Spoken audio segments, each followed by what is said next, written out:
Hello there. How you guys doing? Happy Sunday. It's now basically, well, we're coming up to the last week before Halloween, which does mean that Halloween is actually on next week's schedule, even though I technically usually do schedules Monday till Sunday.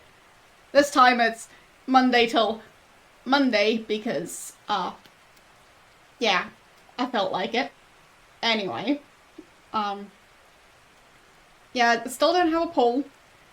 The thing is, I'll most likely have some games to finish from, well, this month. And I also have games to continue from September. So, yeah. We still have, I think it was, Quest for Glory? Yes, the cactus is bleeding. It's fine. It's supposed to look like that. No, it's not your cactus. It is most definitely my cactus. It used to be in the background for a while, but, yeah. Anyway. There's web number 2. Either way. I can't resist being a hero. What do you mean? I don't trust this. Oh, you mean Quest for Glory. And there's the final one. And the spider friend. Alright. Where was I? So, yeah, we've got those games to finish. And I'll check what else. Because I'm not sure. What games didn't I finish before October? So, we did finish Little Big Adventure. So that's not one I need to still work on. But we might do more theme park. Possibly. Quest for Glory 2. And yeah, as I was saying, I'm not sure will Fallout 3? I'm not sure. We did kind of stop with Fallout 3, but I mean, possibly a tiny bit more. I don't know yet. Anyway. Yes, I know, my arms are still slightly covered. Anyway. Yeah, it's not real tattoos. It's temporary ones. But I still have 6 of them, I think. A couple of them already like started peeling off, so I removed the rest that was still there. But yeah, I've still got those. And they're still fun. And they still look okay, so yeah, didn't have a reason to get rid of those. Someone else did the tattoos on you, you're innocent. Yeah, I'm sure they just kidnapped you and tattooed you for free. But yeah, either way, it was fun. I'm like still not sure why people have issues with having temporary tattoos stay on them for more than a couple of days, because like the charity stream was 12 days ago now, I think. I think it was on the 11th. And it is now the 23rd. So yeah. Either way. Most of them still look decent. Some of them are starting to peel off, like especially this one and that one are probably next to go.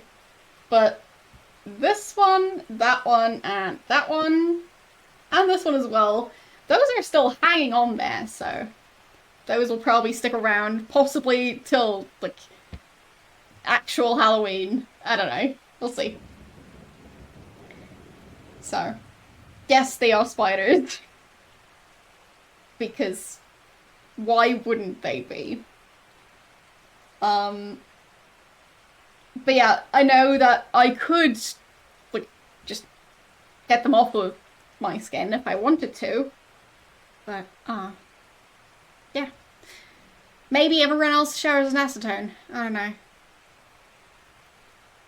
Or, like, I don't know, like, baby oil, I think is one of the ways that they recommend. Yeah. Either way, they stay on there for a while, and I think they still look decent, so I don't have a reason to change that. They stick to your forearm hair. Yeah, I mean, fair enough. I specifically put them in spots where I have less forearm hair, because, well, you might be able to tell, but hair growth is not an issue for me. These are just my eyebrows. Yeah. I don't have to paint on eyebrows. I grow them myself. So, I also grow arm hair. Anyway. Yes, I am streaming on Halloween. Speaking of which, there's the schedule. So, yeah, as I was saying, this time the schedule is, well, a bit different than usual, just in the sense that it includes Monday. But it seemed right, so I did it. And, yes, Mystery of the Druids. We'll see how that one's gonna go. I don't know much about it, so... Well, yes, Druids. Well, having a game be silly or janky or just questionable doesn't mean it's not fun to play on stream. So, either way, I have no clue about it other than that one facial expression. So, yeah, the emote one.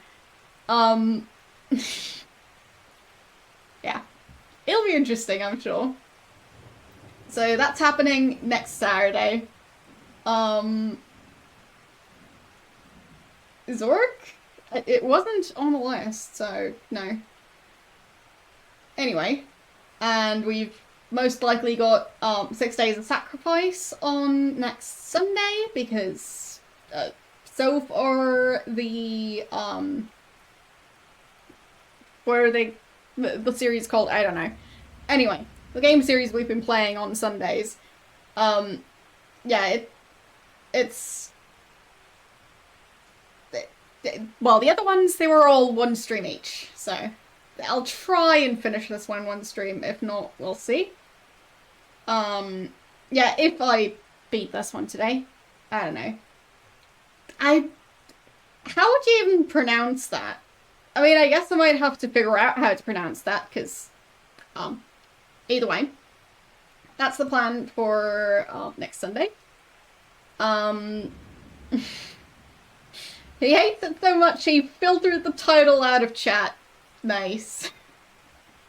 Well, I want to see that game, because it sounds legendary. Not necessarily in a good way, but in a memorable way. So, yeah. Anyway. Yeah, and on Monday, we'll be playing a game that most likely will fit my costume. We'll see. Yeah. And the costume is still unknown. So, yeah. It'll probably be a longer stream. We'll see. Depends on, like, game and how I'm feeling that day, because, yeah, it'll be a decently involved costume. So, yeah. Anyway, I'm not going to go too much into like what's going to happen there. Cosplay as a moving box. Well, the thing is, I'm still in the process of moving, so this background is still the actual real background. So, like, if you see this stuff, see? I can interact with my background still. So, it still exists behind me. Anyway. Yeah, I do put effort into my costumes. Yes, you can look in the mirror. So, as I was saying, still in the same place. A lot of my stuff isn't, though, which is why the shelf looks like this.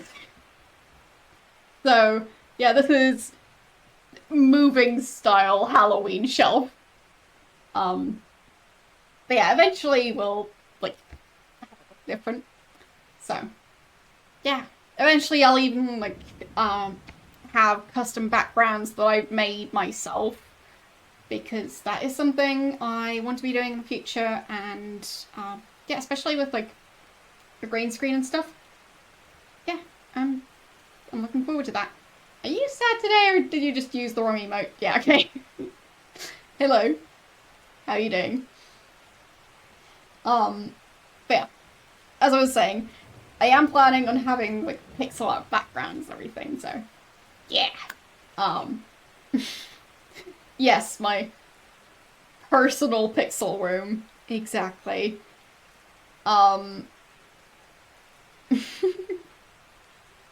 Yeah, the thing is, I'm moving internationally and I've still got some errands to run, so it's a thing. So, yes, it'll just be background of chairs. I mean, I might have a background that has a chair in it. We'll see. But as I was saying, international move. So, it's taking a bit, and everything's going alright so far. But, yeah. It's just going to take a bit longer to have me finish everything, and, yeah, then hopefully the, like, final part will go well. You like the spider webs? Oh, thank you. I even have spider webs on this mirror. You can't really see it that well because most of the time my chair is covering it, but yeah, I spider web this mirror. And of course, this entire section. And down here is an actual spider web. So, keep this background forever. I mean, I could, since the main plan is to have a green screen for, well, the foreseeable future. Like, I do want to eventually have, like, a streaming room with an actual real-life background that's basically a set. But, that's, well, more of, like, a distant future thing, so. Yeah. Just Violet in different positions. As I was saying, it's possible, but this is very clearly the Halloween background, so. We'll see. Me and my castle, there'll probably be different backgrounds, so there's a good chance that I'll be changing backgrounds depending on the stream, on the game, maybe even having a routine to change the background, so. Well, as I was saying earlier, you probably missed it, yeah, for me, temporary tattoos stay on there for quite a while, but, like, I don't wash my arms with, like, steel wool and acetone, so, they stay on there for a while, but, like, not forever. So, anyway. Good morning. Oh, it's not afternoon yet, so, yeah. I do shower. Do you think my hair would look like this if I didn't shower? I can tell you, it would not. Yeah. I definitely do shower, I'm careful. I don't try to remove, like, my entire skin. I don't shed my skin like a snake every time I shower. So, only sometimes. Anyway, let's actually get to the game.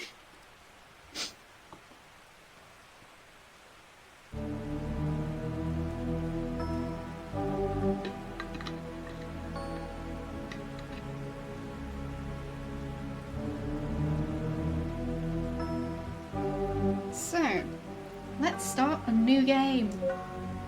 Tutorial off, of course. Commentary, nah. The following documents are taken from the handwritten notes of Trilby, an STP field operative whose real name remains classified. Game over. Okay. That was fast. That was what I thought as I stood and watched the foe matter collapse into flaming ash.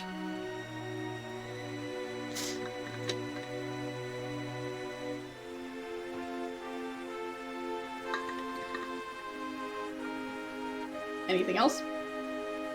No. The ordeal was over. Those 5 days cost all of us... It cost us all so much. Philip and AJ paid with their lives. They were the fortunate ones. Jim Fowler was expelled from school for truancy. Bright future in tatters. Simone Taylor took to the bottle. Her broadcasts became slurred, her eyes hollow and unwelcoming. She soon vanished from television screens. As for me, I tried to return to life as a cat burglar, but I'd been forever tainted by my time spent in that wretched house. The memories of my possession came back in my nightmares. Every night I was there again in the mansion, staring out through unfamiliar eyes as Philip died at my hands. I became convinced that John Defoe was not at rest, that someday he would return for me. I became so terrified of invisible enemies that I forgot about the tangible ones. Trilby Cart, infamous thief, blah blah. 2 slow, miserable years after the Defoe Manor, a barrage of truncheon blows taught me a harsh lesson in reality, and I woke up in the kind of filthy cell I assumed would be my new home. But then he came, the man from the government, with his nervous smile, offering an alternative. The STP, Special Talent Project. It hadn't been that much earlier that I would have sooner died than entered an obligation with anyone, least of all the government. Had Defoe Manor changed me so much? Oh, right, okay. Thanks for the explanation, so, yeah.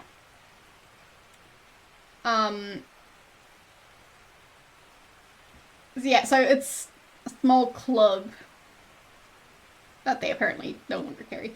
Well, TMI. Whatever my reasons, I left my past behind and resolved to give my new superiors nothing to complain about. I spent a year and a half completing assignments, developing contacts, and building a reputation. And then the past caught up. In the summer of 1997, I became concerned about Simone Taylor's mental well-being.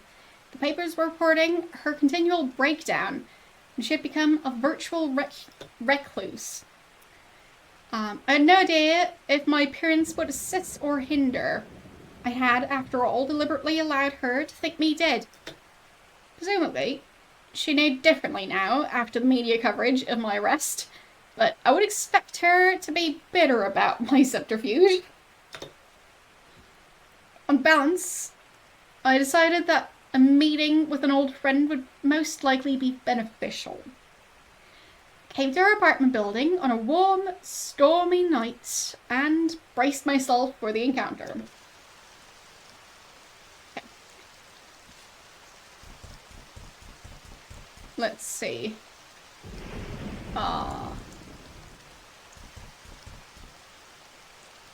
Not sure how stuff is going to work in this one. I don't have mouse control. Oh. Wait, is it going to be an actual... Yeah, I think it's a text parser. Interesting. Alright.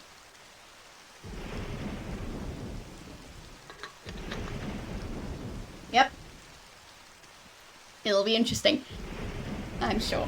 So, open door. Oh. Open door. There. Basic security measures ensured that that was impossible. Okay. Can I save? Yes, I can. Nice. I still don't like this font, but... Sure, we can look at the door. There were 2 entrances to 2 apartments. Simone's was the one on the right. Look. Through door? Because they have the, like, looking thingy. There, okay. Open door. Knock. I knocked sharply upon Simone's door.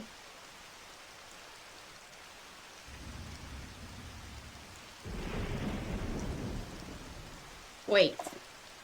I waited patiently. Knock again.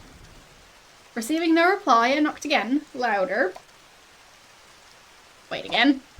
Waited patiently. Knock again. Still no response. The doorman had assured me Simone was in. I decided it was time to enter by my own methods. Open door. Fine. Okay. Open window. I preferred to keep the weather outside where it belonged. Fine. Look at lamp. I stared blankly.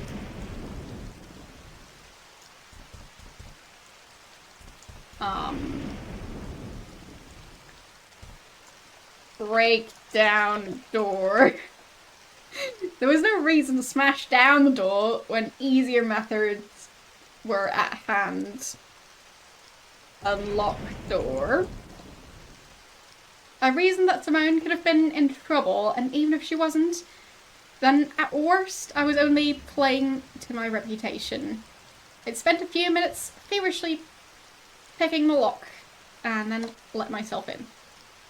Great, it's dark in here.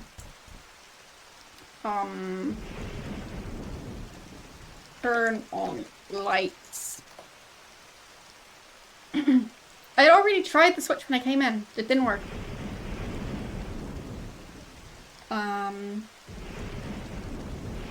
Inventory? Okay, we've got lockpicks. That's it. Hello, how are you doing today?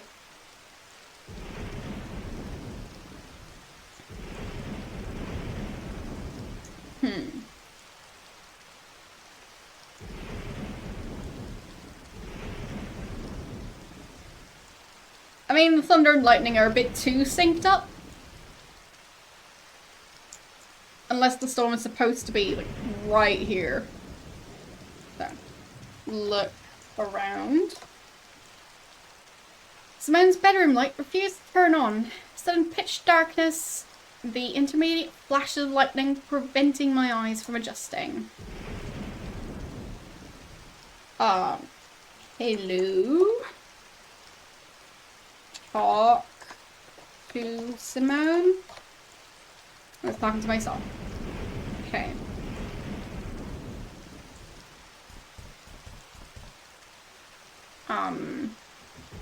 feel around. Feel of soft sheets and a yielding mattress clearly communicated that I had found Simone's bit. Okay. My questing fingers discovered a large square wooden object, which further probing confirmed to be a chest of drawers.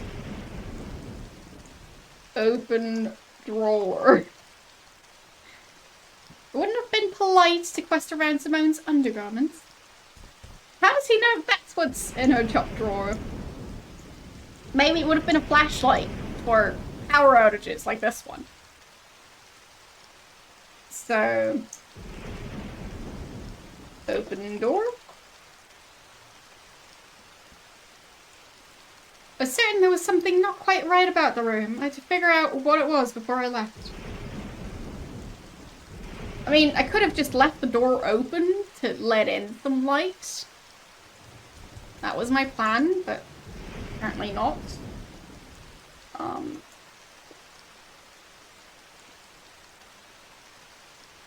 So, only empty space. I think that's the window. Blind hanging over the window. Open blinds. Okay. Ah! Well. Look at body. Body on the floor was undoubtedly Simone. I felt for a pulse, and my hands came away stained with long-cooled blood. My fingers traced the outline of a large wound in her torso, slashed by a big weapon, wielded by a big assailant. I called for an ambulance, as futile as it would be, and left before they arrived. Due to me being a clear murder suspect, I was relieved from duty for the week it took for the Ministry of Occultism to inspect the flat and confirm supernatural activity. The Ministry of Occultism. Excuse me, what? My superiors simultaneously apologised and assigned me to investigate if there was a connection to the Defoe Manor incident. Merely reading those 3 words, capitalised on the front of a loose leaf file, brought the nightmares back with more intensity than ever. Sure enough, a field agent reported that looters had discovered and sold several artifacts from the mansion, including the wooden idol that housed John Defoe's soul. To my surprise, no murders had been reported or committed by anyone who had come into contact with the accursed trinket. I did not find this reassuring. I quickly advised James Fowler to go into hiding. He was stunned, but agreed. The boy had sense and still respected my judgment. This done, I began following the idol's trail. From the pawn shop it had entered the possession of one Professor Abed Kahal, an authoritative historian. He'd scheduled some kind of antique fair in the Clanbrownan Hotel, a small island off the coast of Anglesey, popular with tourists. What are all these names? Assuming the role of a scholar of antiques, I booked a room. Fine. On the 28th of July, 1997, I caught a ferry from Porthladchog in Anglesey and arrived around 3 p.m. in Clanbrownan Island's coastal village. Oh, it's in Wales. Yeah, it being in Wales makes perfect sense. I forgot that this is in the UK. But yeah, it has to be Wales, because what are those names? I'm not going to be able to pronounce half of those, because I am far from Welsh. It seemed a peaceful hamlet, and In defiance of stereotype, the locals were welcoming and told me no local legends dissuade me from exploring the island. The Clanbrownen Hotel was the island's centre, surrounded by forest. I made my way there on foot. Yay, we get visuals. For Trilby, right? As soon as I arrived, I was greeted by a balding man in a grey anorak. I wondered if I was expected to know who he was. My name is Lenkman. I'm with the Ministry of Occultism. I thought the Ministry were clear on the fact that I was handling this on my own. Maybe they are still people who don't trust you. Or there are still people who don't trust you. What? I haven't stolen anything since I joined the SDP. Your colourful past is not what concerns my superiors. It hasn't gone unnoticed that your history with the Defoe Wraith includes you psychologically. I'm sure you resist it, but it could cause you to act irrationally, disobey orders. Everyone just feels a little safer with someone else on the ground. I see. You can rest assured that I will endeavour to maintain absolute professionalism on this assignment. Nevertheless, I have my orders. I would suggest we keep out of each other's way, then pursue separate investigations. Oh. I'm sure, I don't want to get mixed up in a reunion. Whatever that was. Anyway. That was a lot of reading. Clan Browin? Could be. I don't know.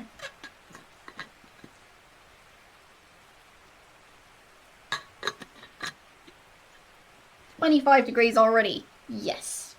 Perfect. Braun. So, Clan Bronwyn. Ah. Okay. Anyway. How do all of you know how to pronounce that place?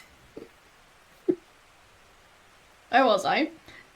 I watched him disappear around the corner of the building. I very much doubted that Linkman and I would become friends. The Clan Bronwyn Hotel lobby was a warm welcome. The building was certainly well maintained, and yet there was something about it that nagged at the back of my mind, quickening my pulse. You know it through books. How do books teach you about pronunciation?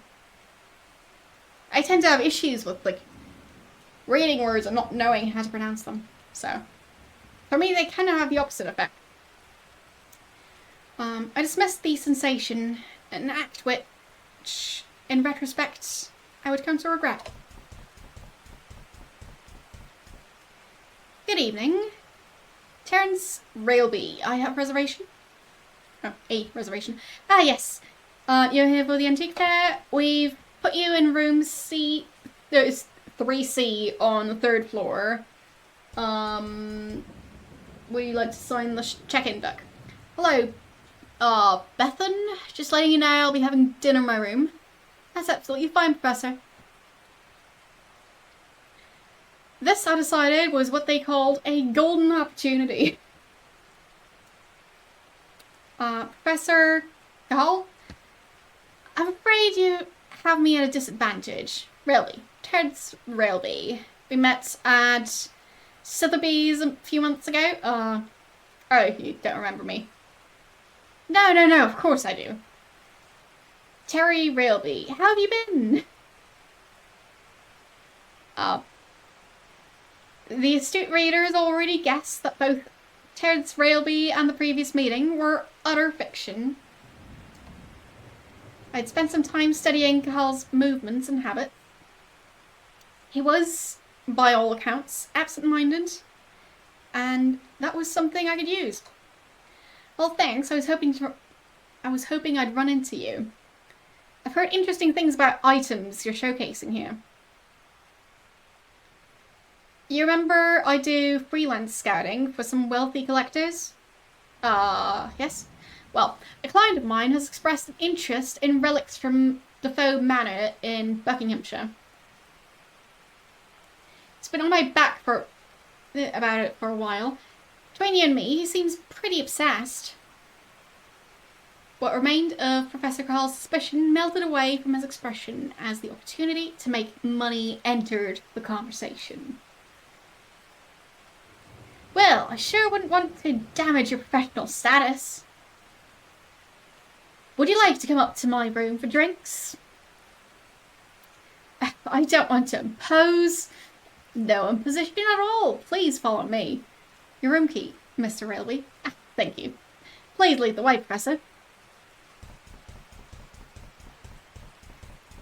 He did report it. He's your friend. Oh, let me introduce you. This is my personal assistant, Sia. She accompanies me, no, CEO. Anyway, this is Mr. Trilby, an old acquaintance. He's looking for information on Defoe Manor artifacts. Oh, really? Him and half the people we met. What is it about that place? Never underestimate the attraction of a mystery, my dear. Please take a seat, Terry. I'll be right with you.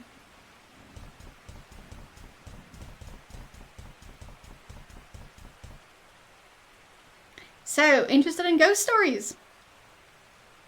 The girl struck me as a forceful personality. I gave the matter some thought before replying. So you pronounce her name She Burn? I don't even know how to pronounce that. Bavn. I'll just call her She.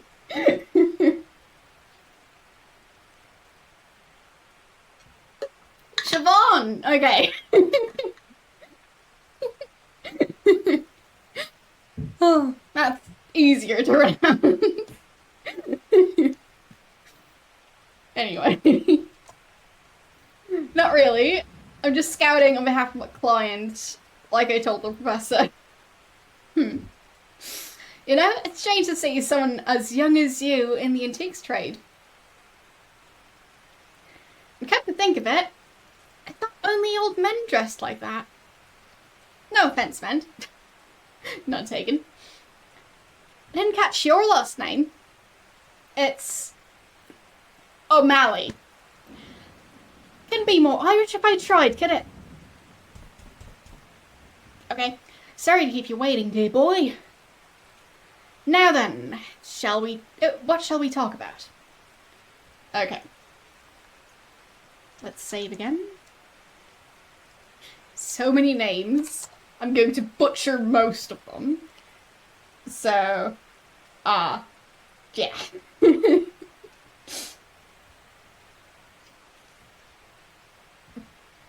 Anyway, it is a nice store. Agreed. But, yeah, I'm bad at pronouncing names. I'm bad at remembering names, so this game is perfect. So, talk about idol.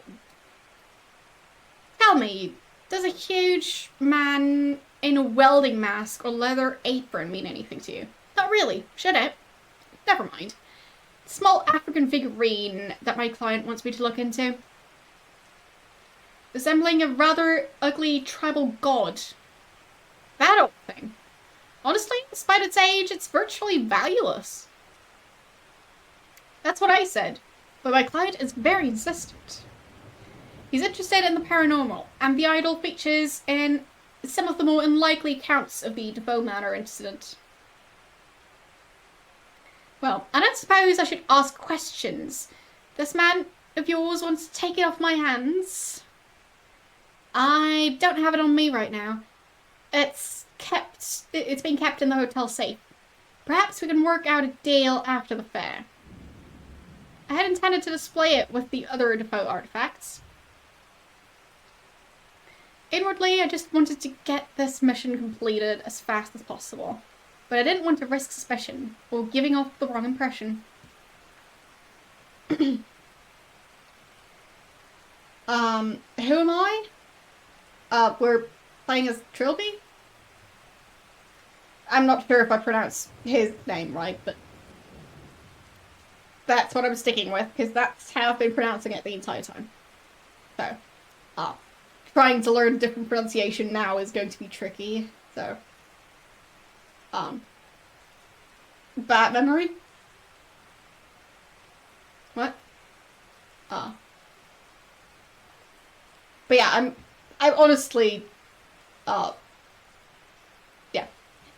fine. But I am honestly bad at names. So, I tend to have issues learning new names and stuff.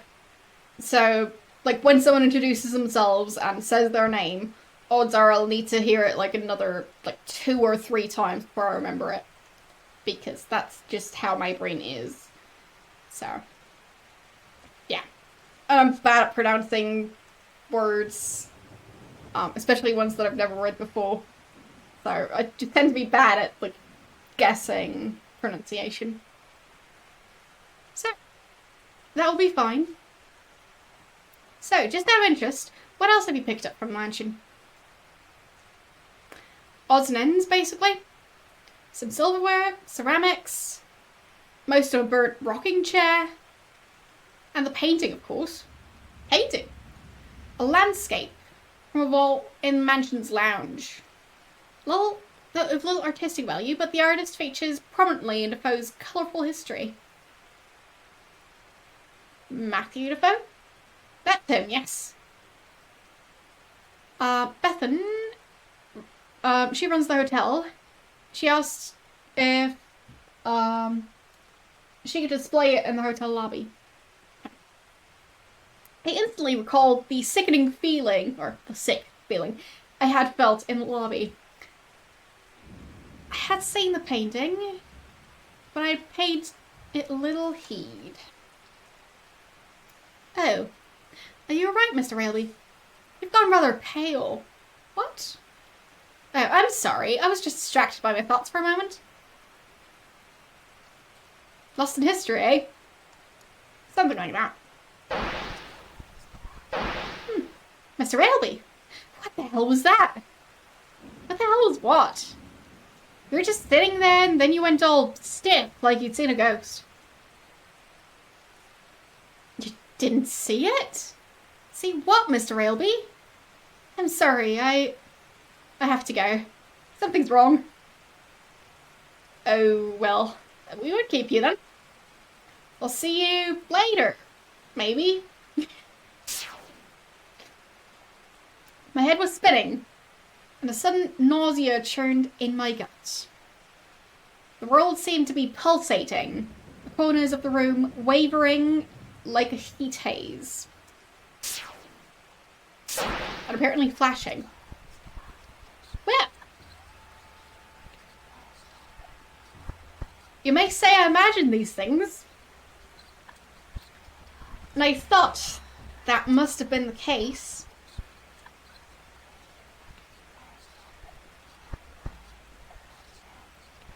Was I going out of my mind? Was the hotel really changing into some nightmarish twin? Was I the only one who could see it? If I was hallucinating, it was too complex. The harsh wooden floor beneath my feet felt real enough. The horrendous stench of rotting flesh that reached my nostrils could not have been conjured by my imagination.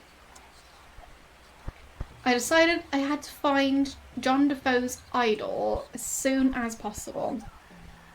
Not that, then at least the painting Charlotte mentioned. I was convinced that some connection lay between Defoe Manor and this sudden madness. The body is here, his soul is not. Great. Yeah, save again. I like the whispering. You stayed in hotels like that?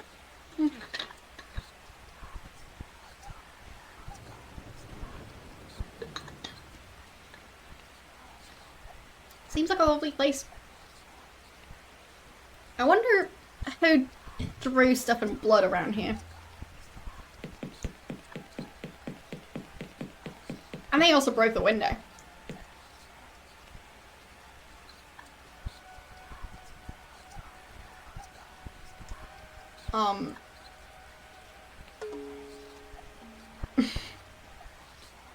Yeah, I'm not sure where the blood is from, but it seems to have been on this floor, which would be the second floor. Let me knock on this door. The situation had reached the point, I felt, when politeness could be done away with. Open door. The door was stuck shut. Can I open this door? Yeah.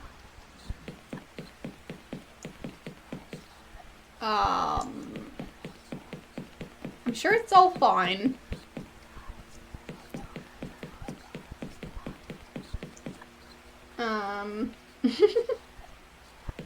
Well, I mean, it depends on your style.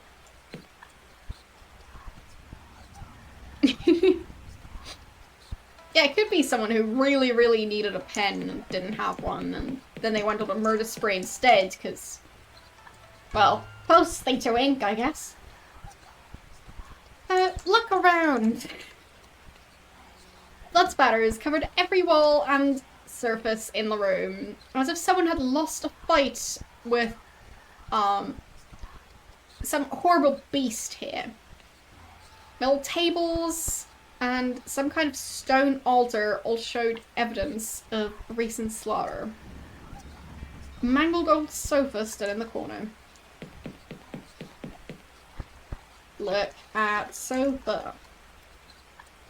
The sofa was a rotting green colour, and some kind of sharp weapon had created a slash right across the cushions.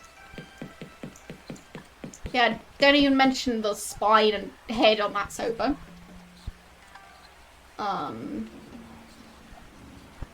Look at body. I stared blankly.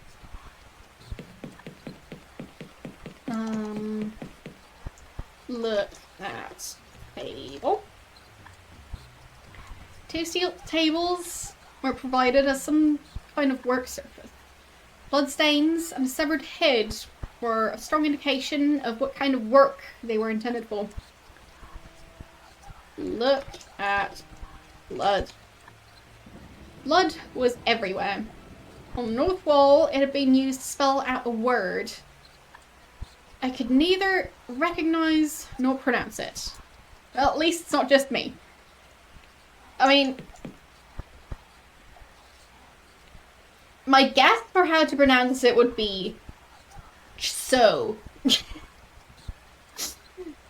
But, I'm gonna doubt that that's the correct one. Look at the bed. Well, once there had been a bed, there was now some kind of stone altar. Chains and manacles indicated that it was for sacrificial purposes.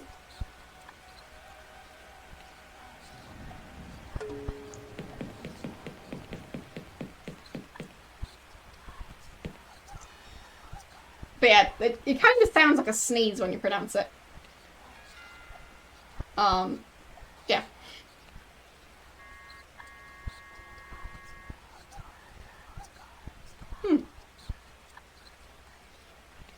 Yeah, I also do not know how to pronounce that. Open door.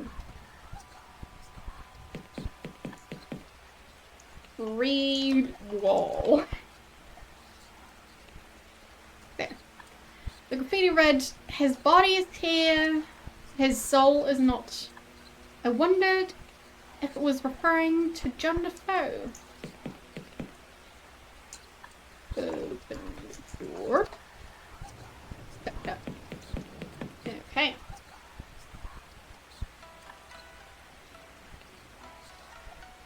She's there. Okay.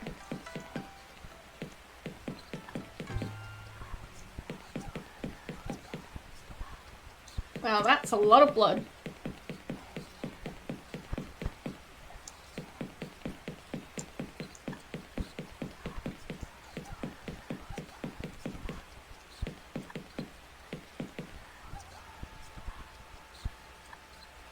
Man?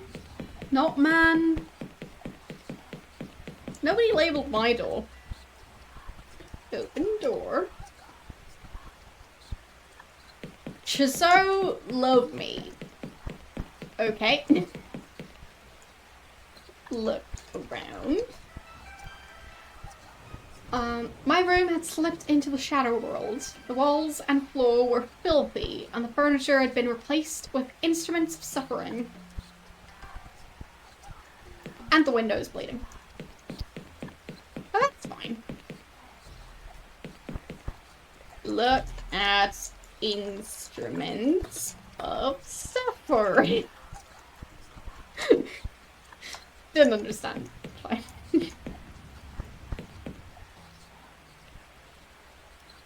So. Hello. Yeah, you only get one every hour or so. So. Oh, you mean like this wall? Yeah, true. You have a point there. I guess this really fits with the game, so. Yeah, it's nice.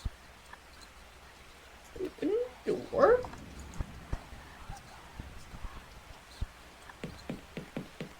Okay. Interesting. Let's see.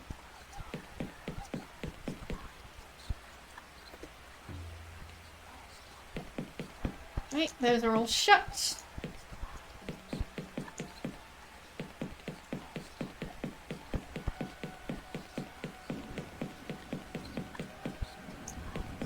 Bring her back.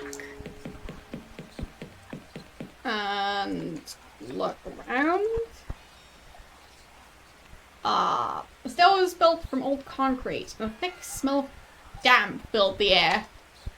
Strangely, there was some kind of dismembered porcelain dummy mounted to one of the walls. Look at dummy. There. It looked like some kind of porcelain mannequin, but with bits missing. I couldn't see how it was attached to the wall.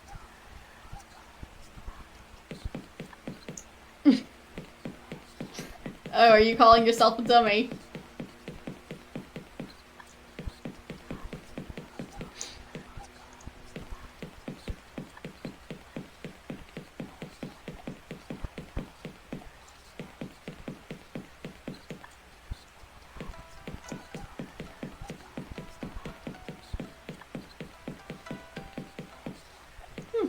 Lots of blood down there.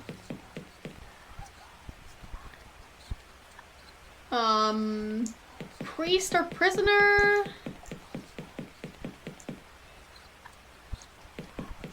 What's that first word?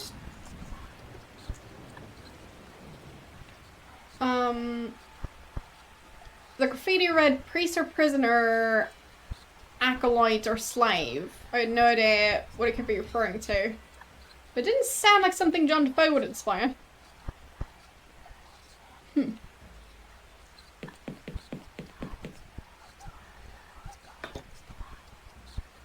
I don't even know what the first word. So, acolytes. What does that even mean? So.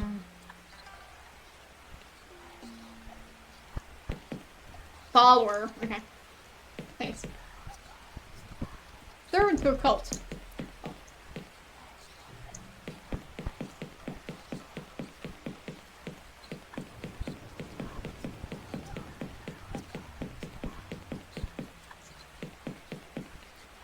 Well, close enough. So I now know the gist of the word, I think.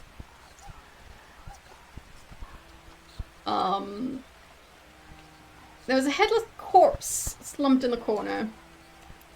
Look at corpse. The body was that of a young, muscular man. I hazarded. Oh. I was wearing some kind of old-fashioned military uniform, complete with blue tunic and riding boots.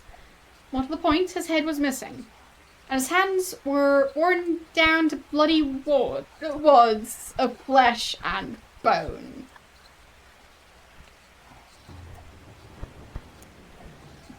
Yum! I noticed a collection of handwritten pages on the floor near his body. Yeah, pages. They appear to be entries from a diary. July 18th. Felicia and I took shelter from the storm in a decrepit old hotel in the forest. It seems to be completely deserted, so we bedded down on the floor of the lobby for the night. It's so peaceful here. The noise of the storm seems far away. July 19th. Exploring the hotel, it's become increasingly clear that the place is not as innocent as it first seemed. We found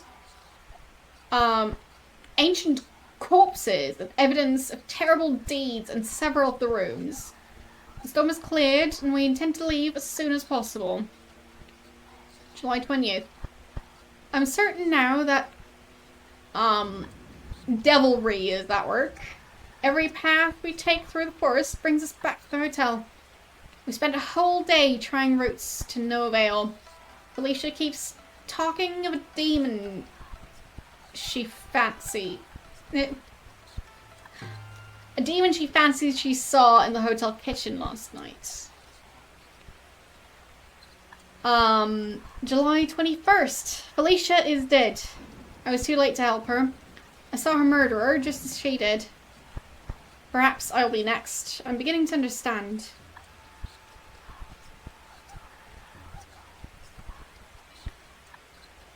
July 23rd. Murderous figure in black. The one whose body is savagely stretched into a mockery of form is not the architect of this nightmare. Rather, this is the work of that hideous lord of the Forbidden Lands. God forgive me.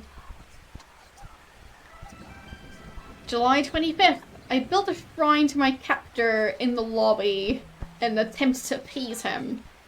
Nothing has changed. I have no more food. The horror is starting to affect my mind. July 28th.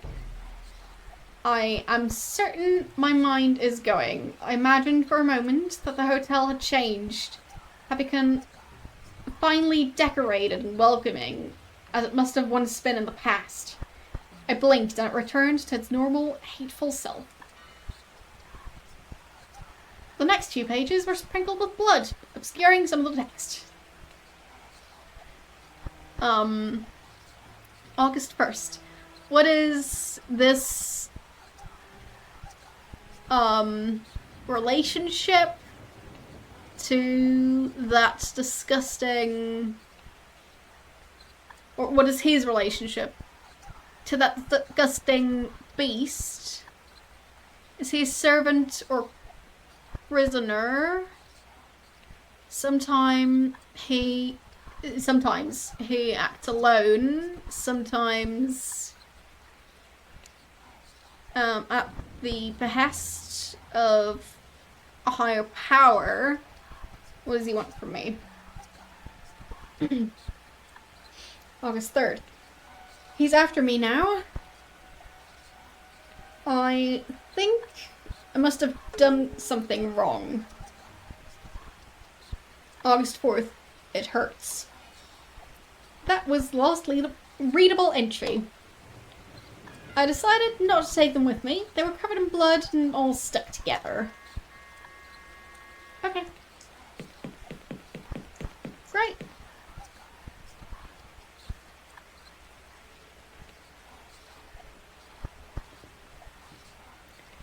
Lobby 2 had been tainted, and the painting I sought was absent. Presumably, it only existed in the hotel's normal form. If that was the case, I needed to find a way back there, or to spell the hallucination, if this truly was all in my mind.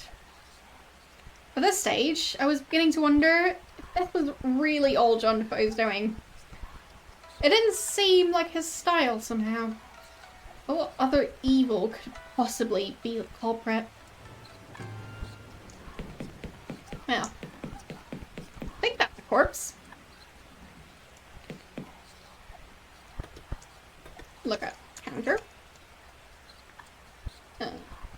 Look at counter. Stay blankly. Okay.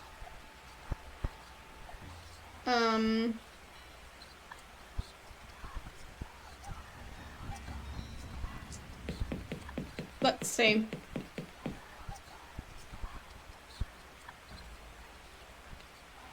Yeah, it is apparently cropped. Fine. Yeah, I guess this one does indeed use the whole window, unlike the other ones. I'll go fix that. Good call.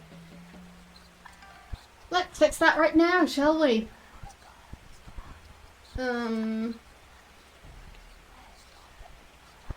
So... But well spotted. Thank you for pointing it out. Don't mind the audio for a second. I'll just have it off for a bit. And let's see. Oh, we'll actually have to switch to the other frame. What do you mean, no? Do you like the audio as it was? There. So, switching over.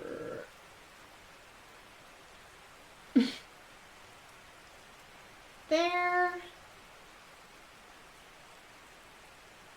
And there.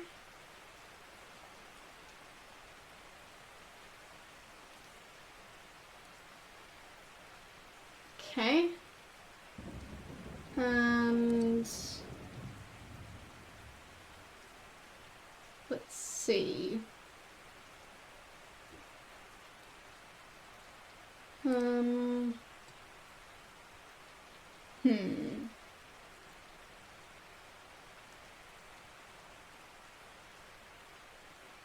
So copy. Okay. Got game capture. A banana puzzle. If you say so.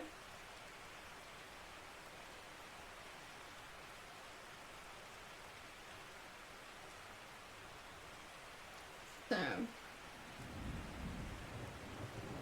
There. That should work.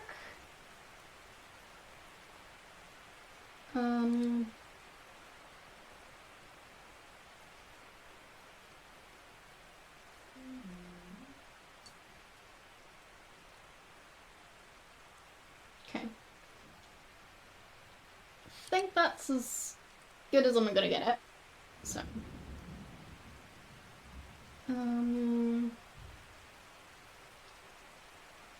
There we go. But yeah, that's closer to what it's supposed to look like. So. But, anyway. That took a second. Back to the game. And there.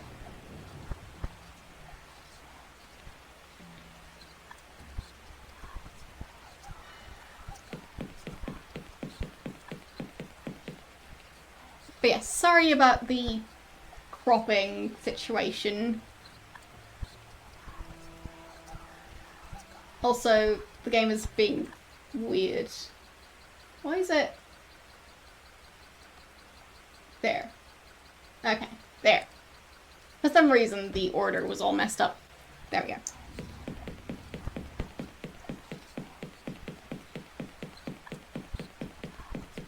So, now it's as it should be. Finally.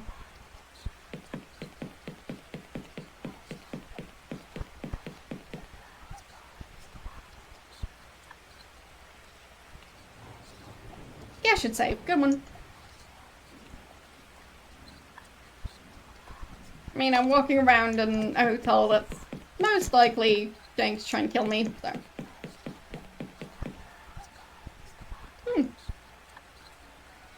It feeds.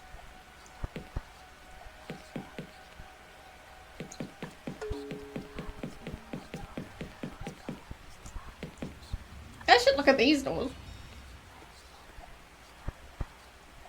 Door. There were 4 doors, none of which seemed inviting. The one to the east led back to the hallway, one to the west leading to the kitchen. One to some kind of unisex bathroom, and another large one that someone had burred up.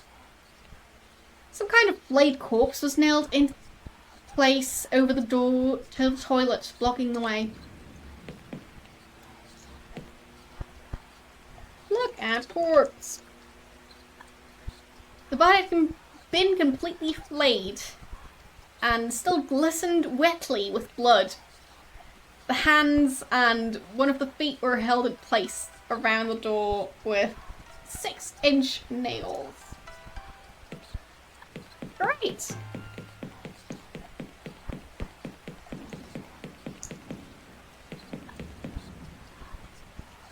Door. Refused to open. Okay. So we can't go visit the demon. Fine. This door?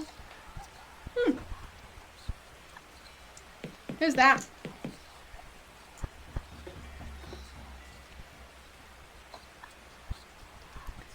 The left poster was some kind of portrait of a strange masked figure I'd glimpsed in the hotel. Middle poster was blank. Third was finished. It's got some blood on him.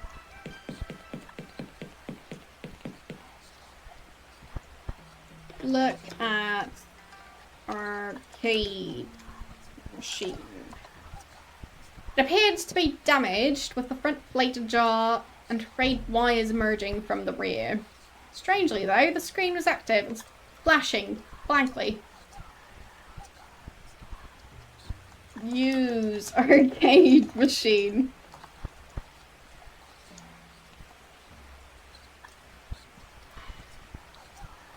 Even if it were in fully working order, I had far better things to do. Fine. Let's agree to disagree. So, I think my key got stuck there. There.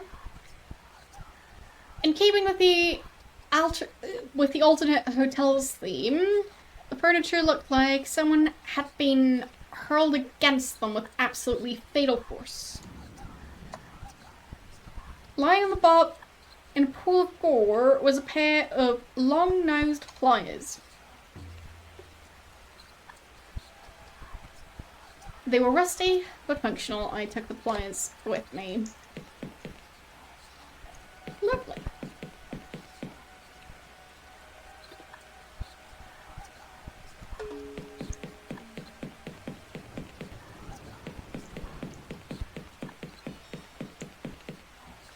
Remove corpse wall.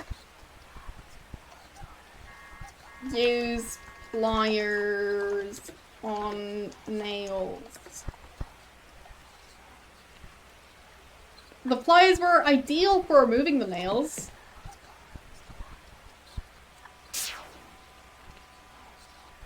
Yes. Okay. Why are you scared? Is it because we just took a corpse off of a wall and then it disappeared and we were hallucinating? Is that it? Open door. That's a lot of blood. Look at counter.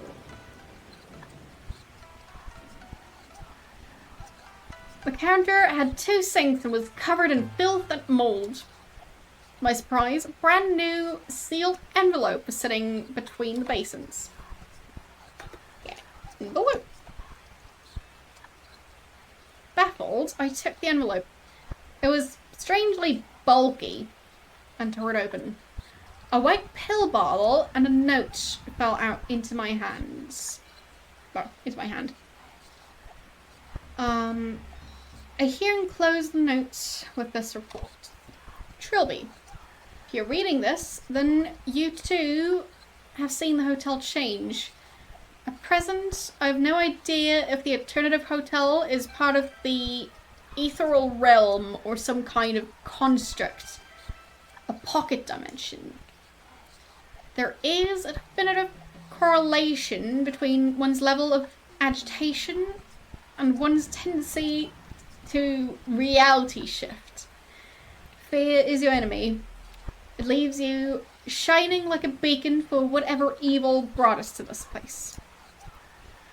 Enclosed is a bottle of tranquilizers from my personal first aid kit.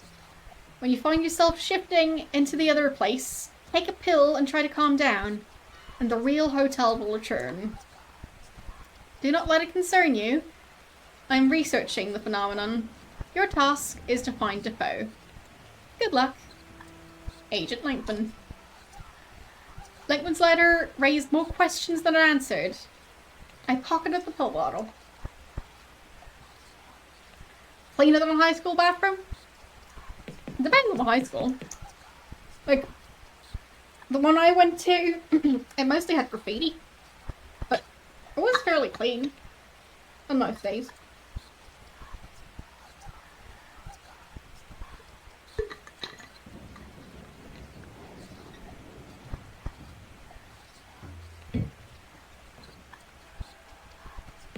But let's just say the men's restroom sometimes didn't smell quite so clean.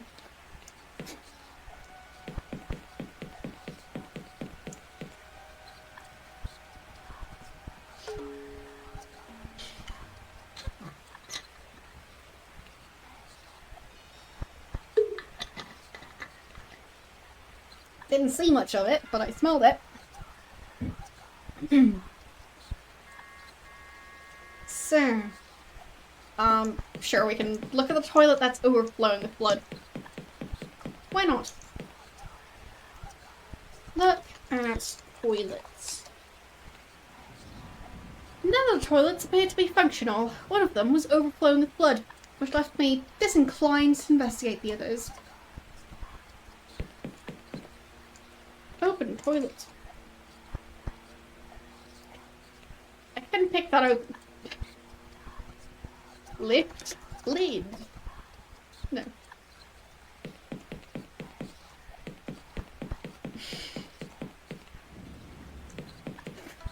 I mean, if the game is going to tell me not to investigate something, I'm going to try and investigate it. Look at sink. The right sink was full of blood. The left was merely dirty. Look at blood.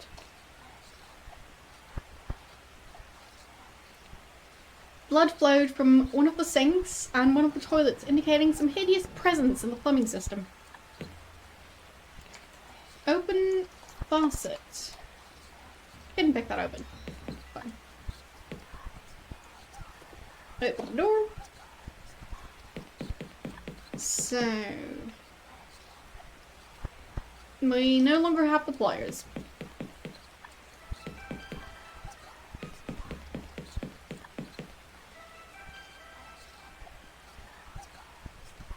So, yes, we do have pills. Not done exploring yet, though. Look at corpse. Someone had been tied down to the altar, flayed, and had their innards removed. By the looks of the horrible claw marks and the broken fingernails, they'd been alive at least part of the way into the procedure. Nice.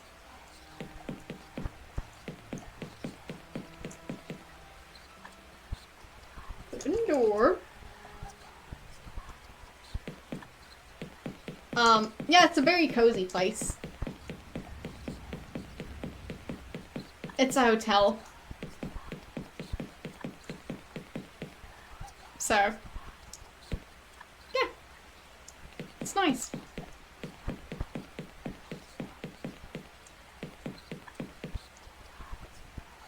I mean, look at the bathroom. Wouldn't you want to stay at this place? Yeah, the constant whispering. You never feel alone then. It's nice. Yeah.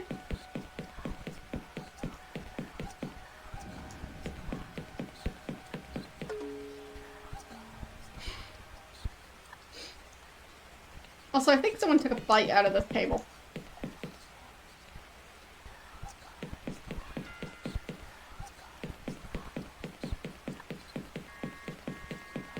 What if I just open the front door? Nice. So there's blood leaking out of that window. There's skulls on, well, stakes. Not sure how you'd call those sharpened sticks specifically.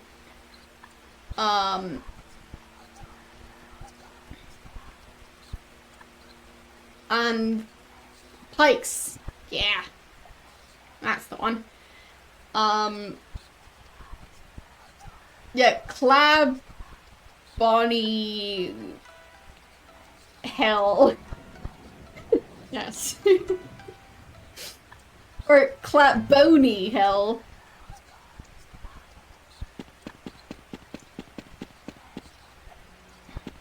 It's a very bony hell, yes. Look around. The hotel's exterior was corrupted as its interior.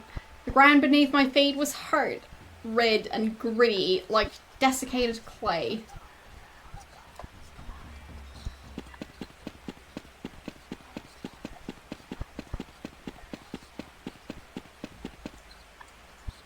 Look at head.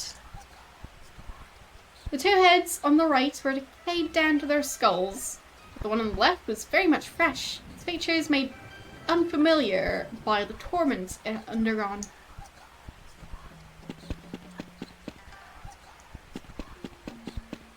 I should save again.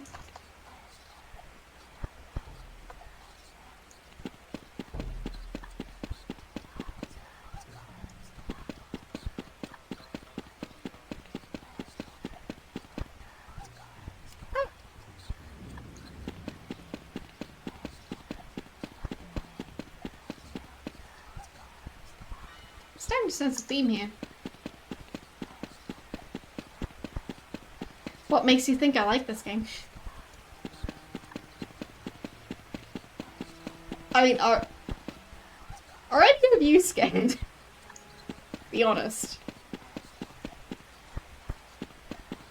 Because I'm guessing that me just not being scared at all would make it a bit difficult to be scared with this.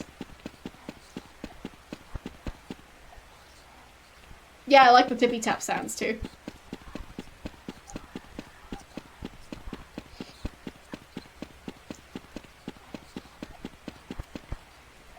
So, door.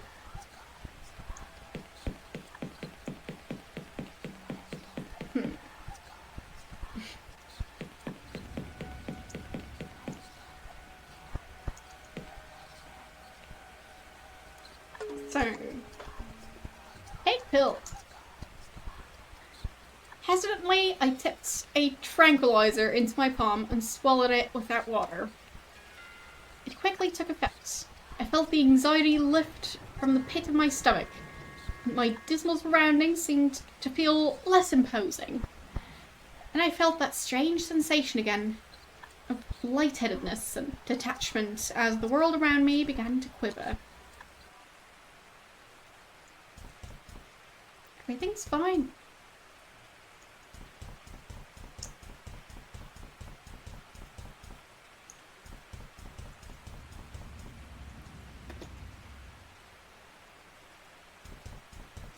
Does the arcade work now?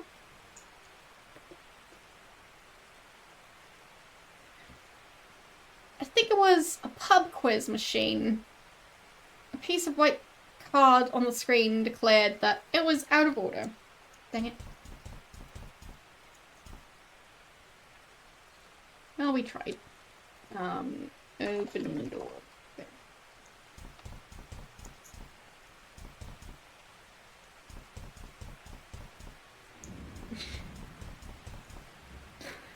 The bathroom signs look interesting. I mean, they're difficult to do at such a low pixel resolution. So, yeah. I like it more with all the blood.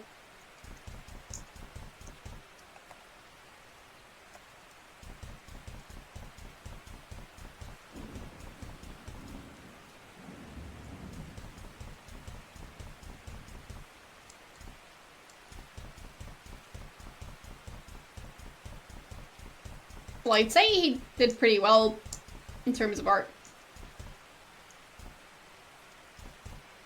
I don't agree with the text speed, but otherwise, great so far.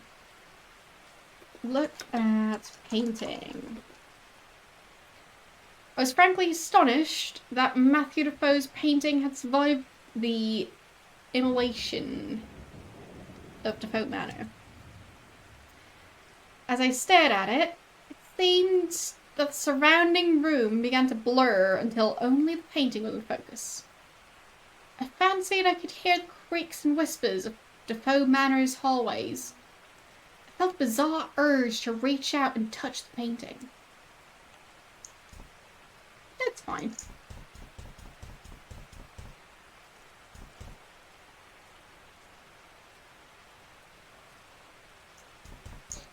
But yeah, I'd say he's not bad at pixel art.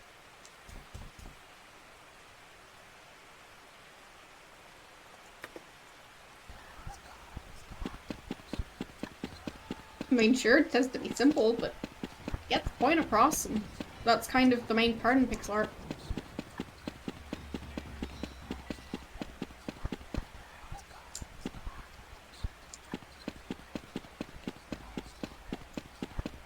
So I'm not sure what happened here.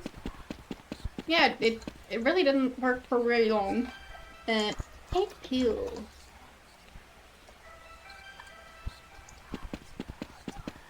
Nope. Oh, there we go.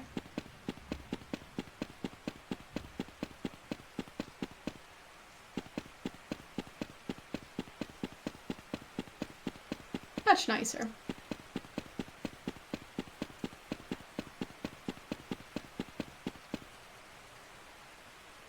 Opening door. So... I don't know what the other guy's room number is. And we have lockpicks and the pills. Okay.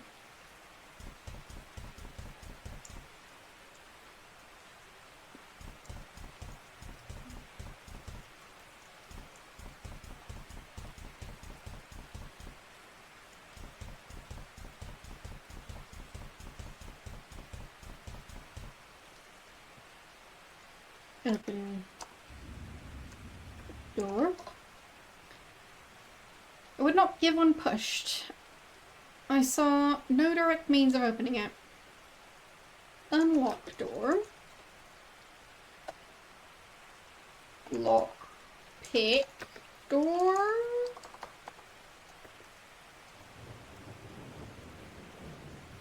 Might have made sense in another time and place. Not there. Fine. Well, typing is... Well, I try. I don't know why it doesn't make sense, but Apparently it doesn't make sense.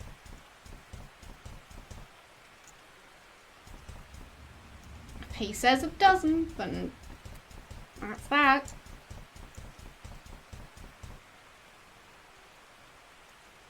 Open the door. Okay. They're gone for some reason.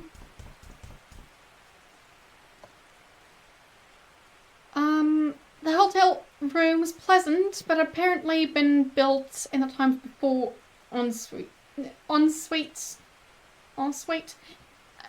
I'm not going to get that pronunciation right. Anyway, before connected bathrooms. The sofa and bed were competing pinks. A small desk was provided, and a television sat on the opposite counter.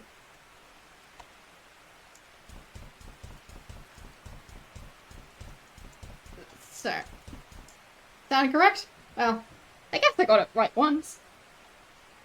So, use phone. Predictably, the line was dead. Huh. Use TV. Turn on TV.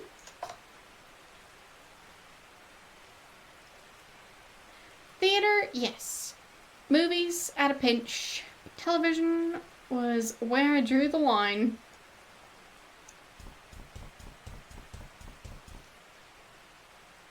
That chair isn't that great.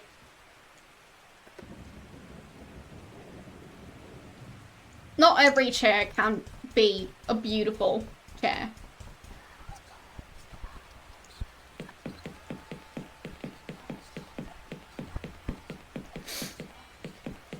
And that one chair, it was a nice chair. Just not this one.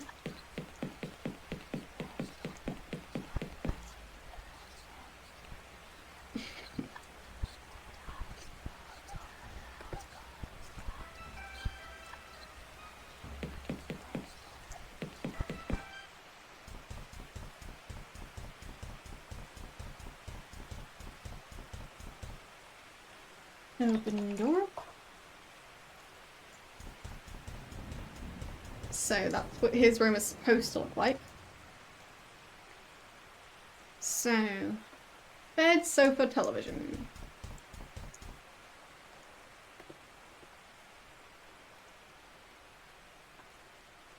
I'd never liked television, and the events of Defoe Manor gave me cause to like it even less. Fine. Open desk. Can pick that open. Look at desk. The desk stood opposite the bed. Its only feature was a television. Look at nightstand.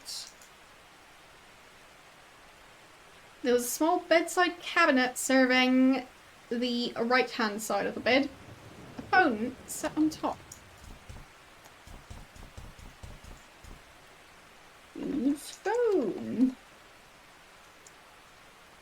Pick up phone.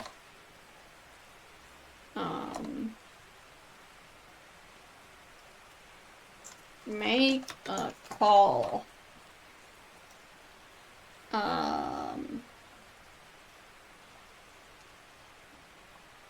Call police.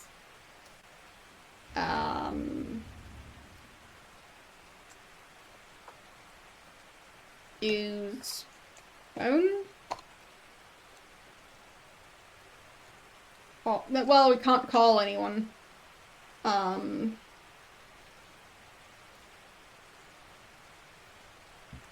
Check phone? No.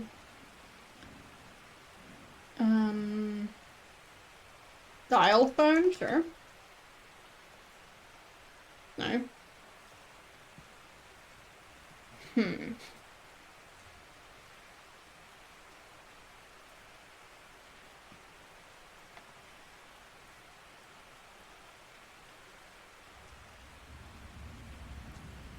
Pick up receiver.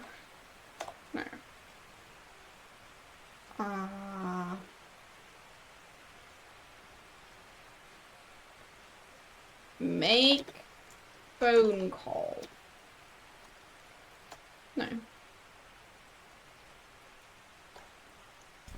Fine. Yeah, it's a very stubborn phone. Fine. We're leaving. I tried.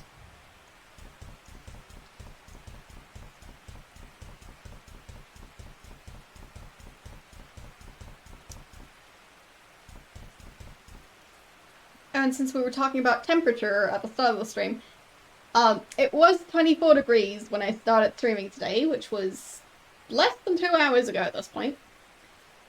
Now, it is 26.1 degrees. Open door. Stuck or locked? Unlock door. After several minutes, I was pretty sure I'd succeeded in picking the lock, but the door still refused to open. Push door.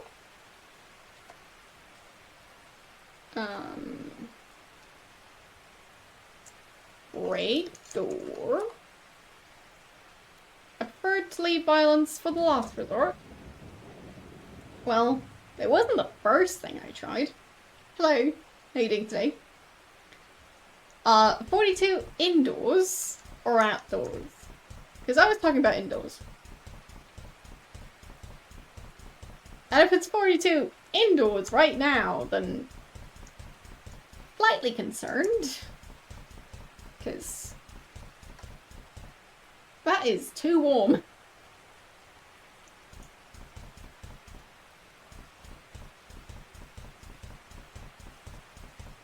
Do you guys just never, ever stop summer? Because it's supposed to be fall now. Does your place not know that? Do you just have summer, summer, summer, and summer with slightly more rain?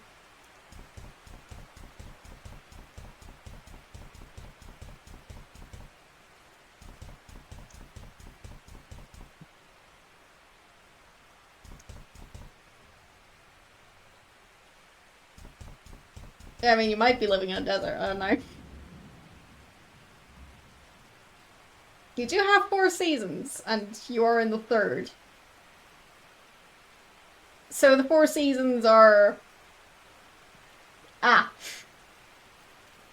Not Christmas anymore, summer, almost Christmas, and Christmas. Okay. And I'm guessing all of them reach above 40 degrees, because why not?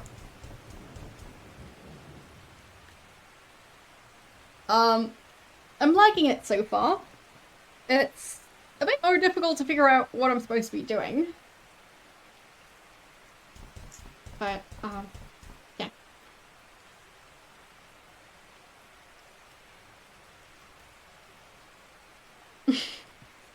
For that one day, it's nice and cool. Okay.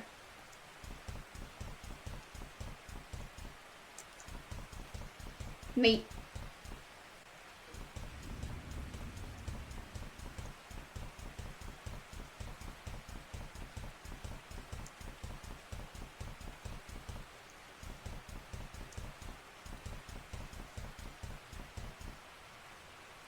Yeah, that sounds quite dangerous. Oh, we're back. Right. Hey, Phil. I'm sure there's no bad side effects that I'd have to worry about.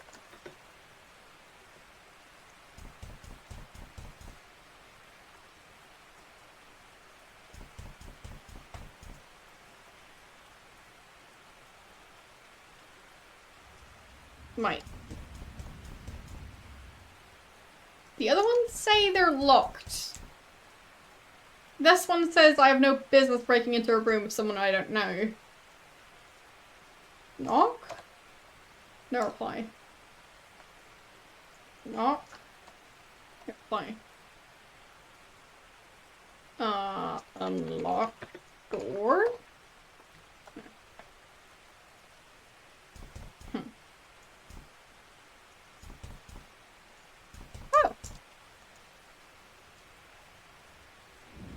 seems fine.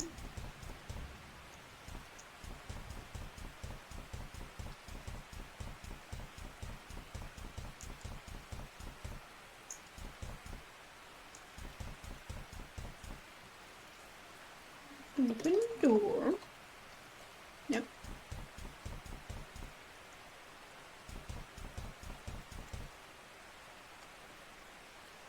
We already know we can get into 2B.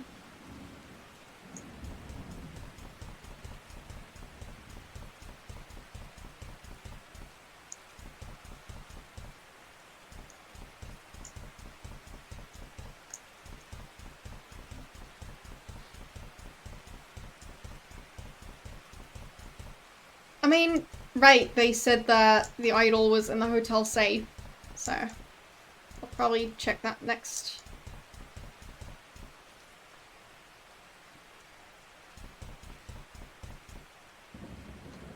Locked.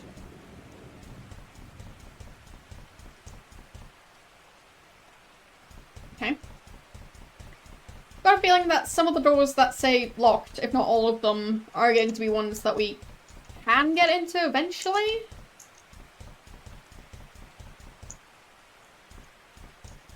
Or we can at least meet the inhabitants at some point.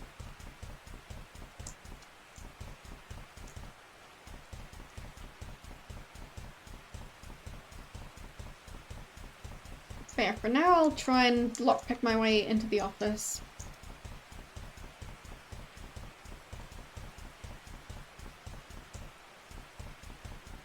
There's nobody around, so... I wonder where everyone went, but, Okay, painting. As I stepped closer, I could feel sound becoming muffled and my head spinning as if I were about to faint. My hand, as if pulled by an invisible string, reached out towards the clumsy brush strokes.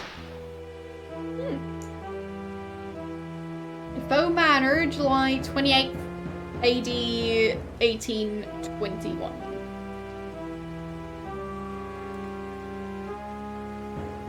Matthew Defoe is 15 years old today. He's excitedly putting the finishing touches to a painting which his father commented on encouragingly. The first time he has ever been supportive of Matthew's artistic leanings. Matthew is now convinced that his father is lifting from the mysterious depression that has plagued him for as long as either of them can remember. Now, he intends to make painting absolutely perfect before showing it again. Knock, knock.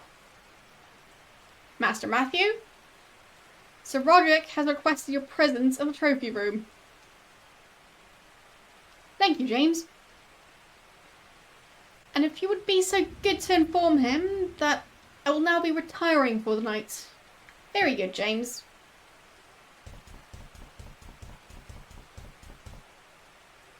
Ah, there you are, boy. Let me introduce my son, Matthew. Hello. This is my friend, Mr. Smith. He's an expert on African tribal art. Well, just a scholar, hardly even that. Just someone with an interest in the subject. And he has offered to assess the figurine I brought back from my travels. I wasn't aware you had a family, Sir Roderick. Is your wife home too? Regrettably, Belinda is no longer with us. Oh, I'm sorry. Quite alright, you couldn't have known. She succumbed to illness shortly after Matthew was born. I finished the painting I showed you, Father. Oh, good. Well, Mr. Smith, what do you make of the piece? It's an intriguing little, thingy. The design is reminiscent of a few Central African tribal gods I'm aware of. But to be honest, I've never seen anything like this before. May I ask how you acquired it? I'm glad you asked. It was 20 years ago when I was a younger man on my first travels in the Dark Continent.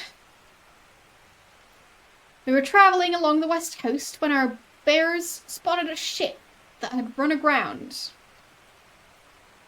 It was an English clipper named the Sea Angel, and a short exploration revealed that every single crewman had just disappeared. Of course, we immediately sent a letter to the nearest embassy to report the finding. But the point is, it was on the lowest deck of the ship that I found this very figurine you see before you today. What an extraordinary tale. But how do you account for there being an African tribal carving on a British vessel? We were as confused as you are, but it wasn't a slave trading vessel. But there must have been people aboard. It has been a personal mystery. I was hoping you could help shed a little light on the matter.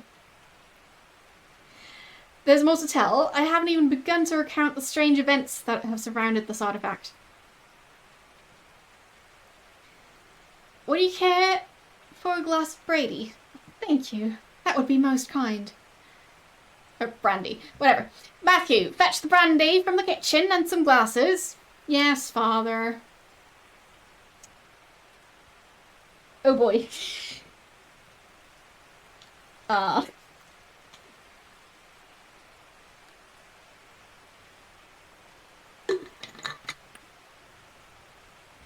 Yes, nice apron. And nice knives. So, we're gonna see. Right there.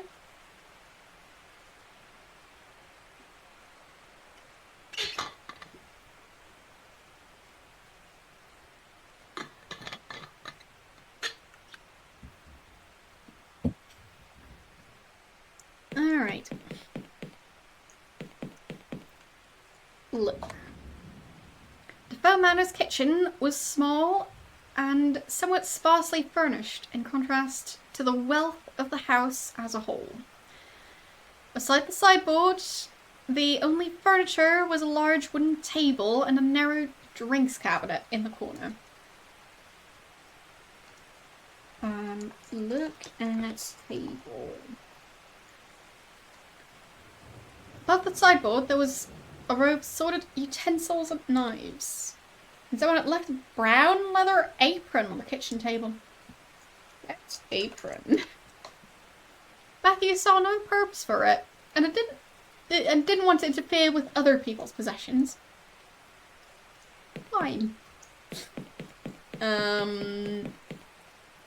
Get glass.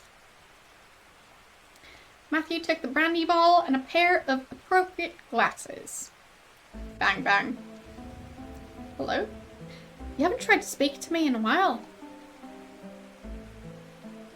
Bang, bang. I did another painting today. I showed it to Father, but he said it was promising. I keep trying to tell him about you, but he never listens. You haven't knocked for me in so long, I was beginning to wonder. Bang, bang. Hey, do you want to see my painting? Bang, bang. I'm just not sure how I'd get it through the door. Am I scared? No. Am I supposed to be?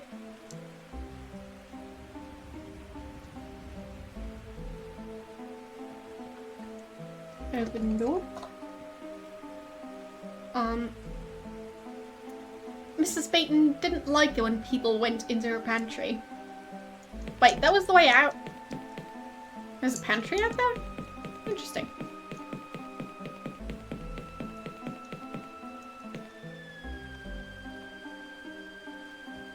How could I, Trilby, possibly have known what Matthew was carrying that day? I don't know. Open the door. The door was locked as always, but there was a substantial gap about an inch at the bottom of the door. Push painting through gap. Matthew couldn't do that. I don't know how big an inch is. Was it like 5 centimeters or something? I knew it at some point. So, maybe less. 2.5. Well, fine. My guess was 2 inches.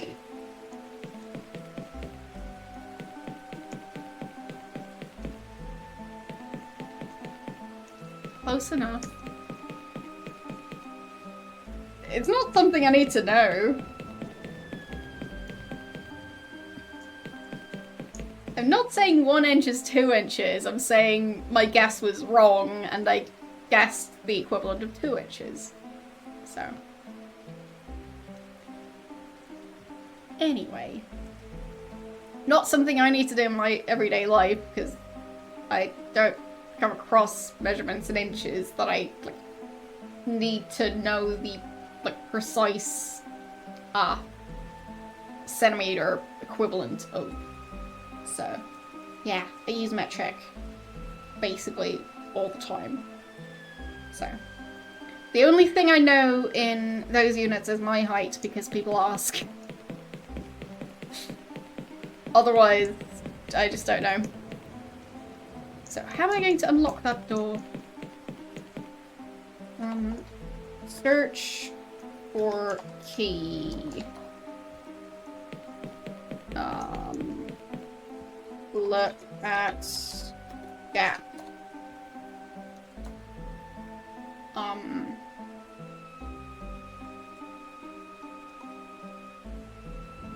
Push painting under door. I'm pushing the painting under your door, okay? Just give it back when you're finished. How dare you, sir? You intrude on my hospitality and insult my judgment. That's father. Get out of my house, you worm! Better see what's the matter.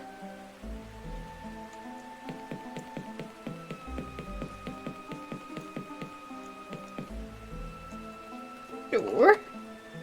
Father? Oh, it's you. Father, what happened? I heard shouting. That old fool. He told me some rubbish about my figurine. Said the only tribe it could have come from all died in slavery years ago. Actually, I had the nerve to accuse me of buying it from a forger. I'm sorry, Father. What are you apologizing for? Where's that damn brandy? I've got it here. Give it to me.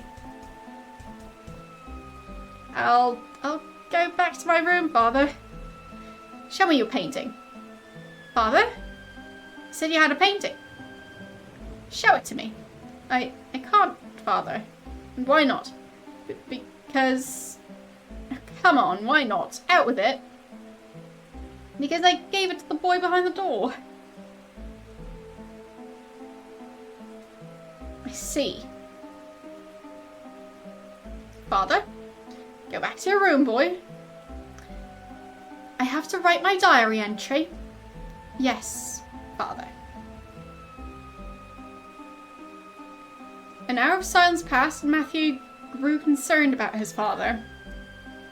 Strangely, the most disturbing thing had been Sir Roderick's reaction to Matthew mentioning the boy behind the door. No? Why do you keep asking? In the past, raising this had usually provoked a violent rage or an instant flat denial. Matthew wondered what sort of anxiety was going through his father's mind. Smash. What was that? Father, what are you doing?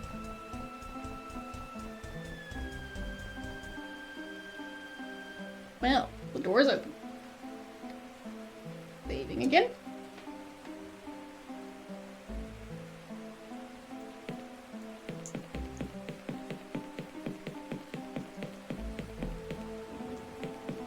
I'll check the other doors first.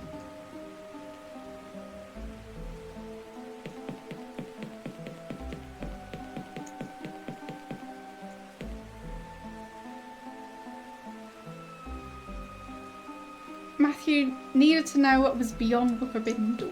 Fine.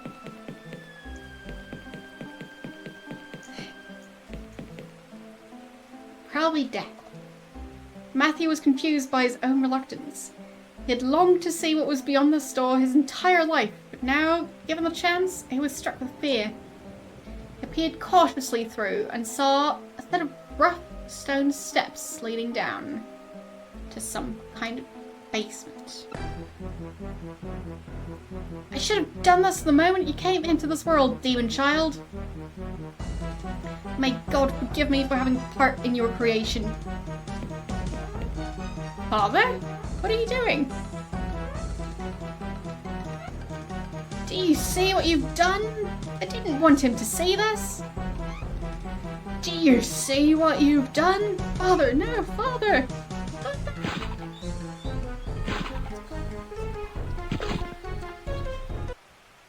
Boo! My apologies, D-boy, but I couldn't resist. You looked so lost in that painting. I don't think you even saw me come in. What? What? Is everything alright, Terry? Yes, everything's fine. It's just, for a moment there, I thought I saw... Never mind.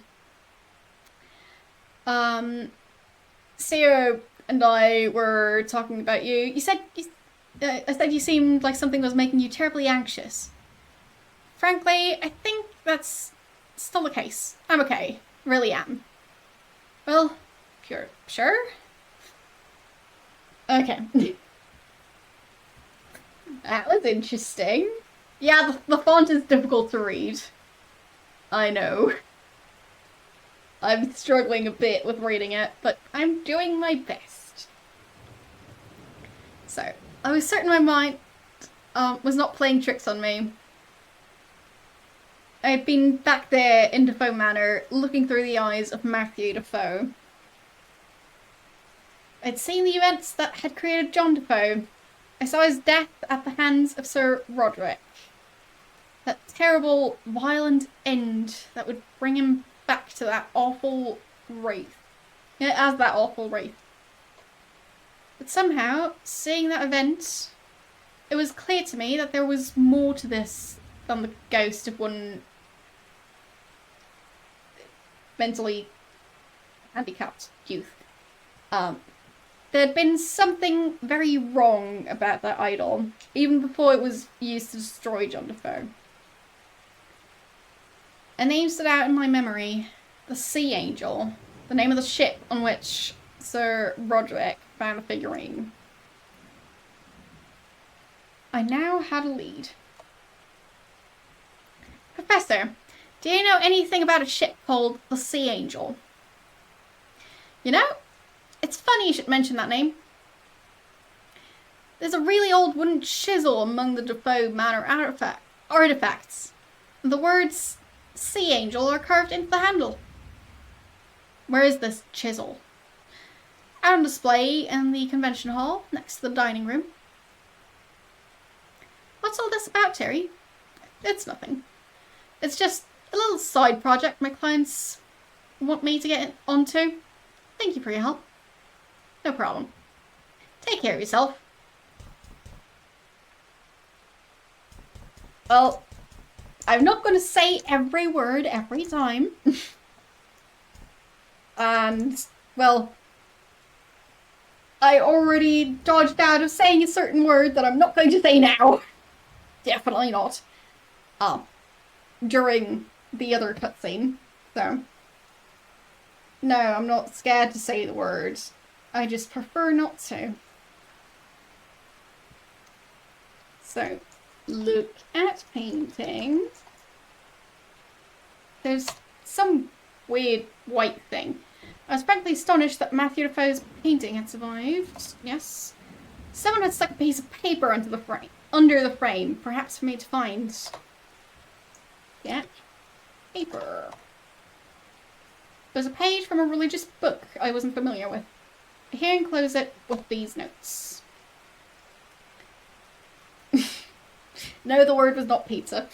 But yeah, in general, I try to avoid saying those words just in general because I don't want to be saying them. Not just because technically there could be backlash from Twitch, but then again, if you're reading it out in a game, I'm not sure if that still counts, but yeah, it's fine.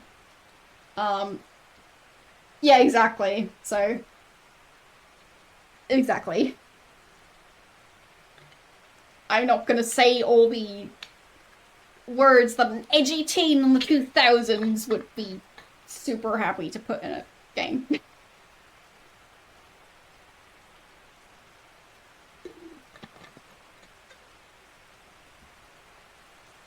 So, victim 5, the child. The fifth man who decided judgment was the child whose father held the carving of the slave.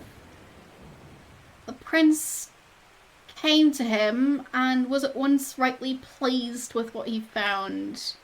But the house of the child and his father already knew well the name of the king. And as the prince watched, the child was thrown down by his father and broken with the wood of the prince's soul. But as the child's body, mind and soul began to drift apart, the prince held them together, and he said, "You are the child, and to you I grant power, for I see in you the potential that would grant my father, the king, his greatest wish. You shall be not of the land of technology, nor of the realm of magic, but of both. And thus you shall form the bridge. And across the bridge, the king shall come to bring his message to the men of technology. Through you, child, the bridge will come, and thus I name you the bridge keeper." Oh, skipped something. And the bridge keeper rose up and threw down his father, threw down his brother, and truly did they know? Oh, truly did they know the name of the king? Into the house of his father went the body and the mind of the bridge keeper. Okay, can I read that again? No. I don't know what page 5 was. It's fine.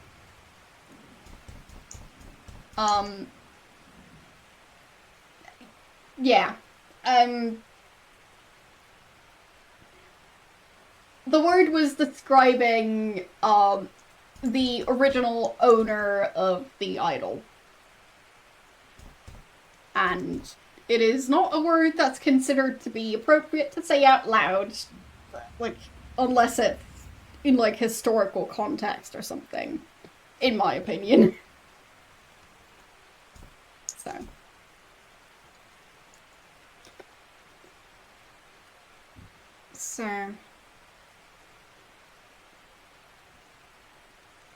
Or I guess unless you're part of the group and are, like, reclaiming the word. But none of my business. So the reception desk was a cheap, plain affair and unadorned with papers or materials. Someone appeared to have left a matchbox on the desk. Yep, matchbox. Only one match left. I took it anyway. So, I mean, I guess,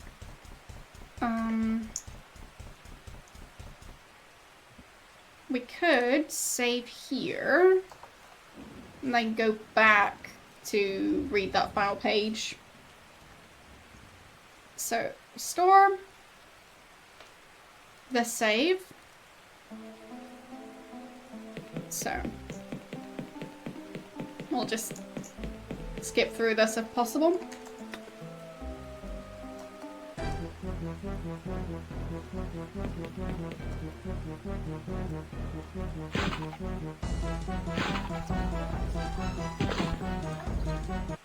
Okay.